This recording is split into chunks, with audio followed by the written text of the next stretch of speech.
Ang paglisa ng pag-asa at ang muling pagbangon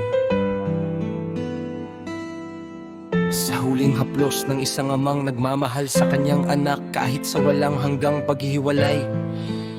Nasilayan ni Cain ang paglaho ng maningning na mukhang basa ng luha, mga luhang bunga ng kanyang kataksilan. Isang gabing puno ng pangungulila at pagluha ay napalitan sa wakas ng silahis ng bagong umaga. Ngunit ang liwanag nito ay naghayag ng lalong malalim na kalungkutan. Bago pa man sumilay ang araw sa silangang lambak, ang batang byuda at ang kanyang mga magulang ay nagmamadaling tumawid sa mga parang patungo sa pastulan kung saan dating nanginginain ang kawan ng pagkakatagpo ng kadiliman ng katotohanan. Habang ang puso ay tumitibok pa rin ang huling pag-asa, nakita nila sa malayo ang kawan, tinawag nila si Abel. Ngunit ang kanilang mga tinig ay walang naging tugon, maliban sa hungkag na alingaw-ngaw sa pamamagitan ng mga luha na malas ng kanilang mga mata. Ang mga bakas ng hinagpis, ang damuhang gusok at natatakpan ng natuyong dugo.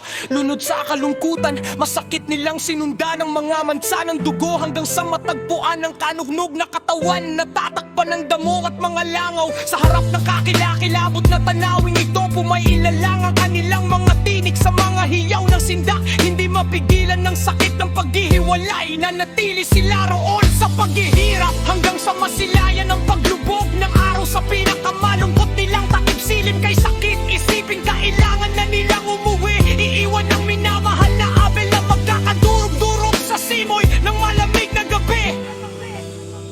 Ang pamamaalam at ang pag-asa sa muling pagkikita.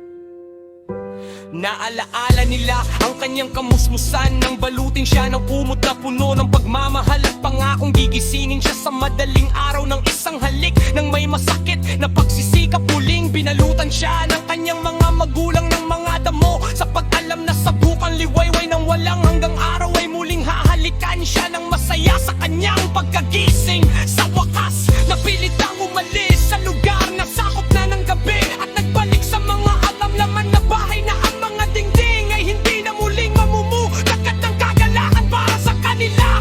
Ang bagong landas ni Cain at ng kanyang asawa, nang daig ng sindak sa nalaman ng asawa ni Cain ay nahilo at nahiga at nagising lamang nang makaalis na ang walang hanggan. Nasa kadiliman, naaalala niya ang kakilakilabot na pahayag ng yaawa at sinakop siya ng matinding takot. Natakot siya hindi lamang sa dilim kundi higit kay Cain. Naisip niyang humiyaw ng tulong, ngunit sino ang magliligtas sa kanya? Sakop ng mga damdaming ito, naging alerto siya. Naghihintay na ang bukang liwayway ay maghagat sa tabi niya ng katawan ng isang taong hindi kamukha ni Cain na bigla. At sa takot na magising ito, lumakad siya ng ilang hakbang at sumandal sa isang puno kung saan siya nanatili hanggang makita niya itong bumangon na may makinis na mukha at tawagin siya. Nakilala ang tinig ng kanyang asawa, lumakad siya paharap, ngunit biglang huminto sa takot at tanong sa kanyang puso tungkol sa misteryo ng makinis nitong mukha. At nagsabi, natatakot akong lumapit sa iyo. Matapos ihayag ang takot, nagpahayag siya ng isa pang mas malalim. Natatakot rin akong tumakas palayo sa iyo.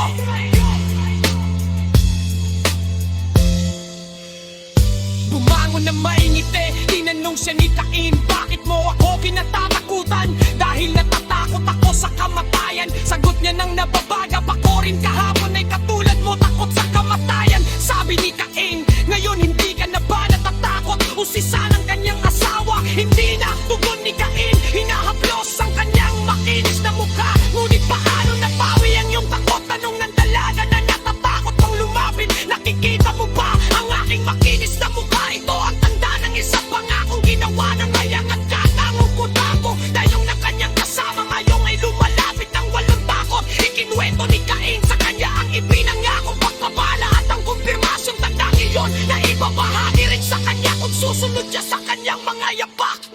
Hindi niya matakpuan ang kaligtasan at buhay sa pagtalikod sa kanya. Ang bagong pagsamba at ang bagong pangalan.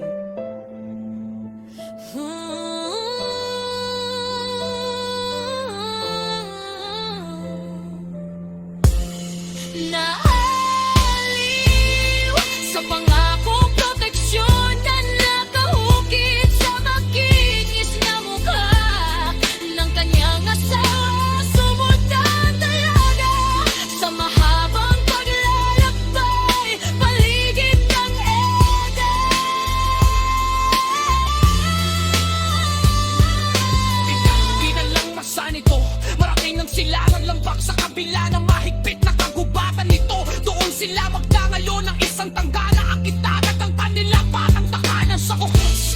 Para kiniganin na kanyang asawang ang isang nagpunta ng anong tatasiksik ng kaugagat. Sila na kung panalisan din kung sa pagsura bukod ng palitira. Pagkalat saya ang kapari ko ang tinakatong makakula ko sa kumalit dahil na isa kahanap ko mas magpulinugan sa kakilan at palyong sila na bay sa mata ng tagpala ko sa kubang nawaybay na pulang araw ng isang tanong nito.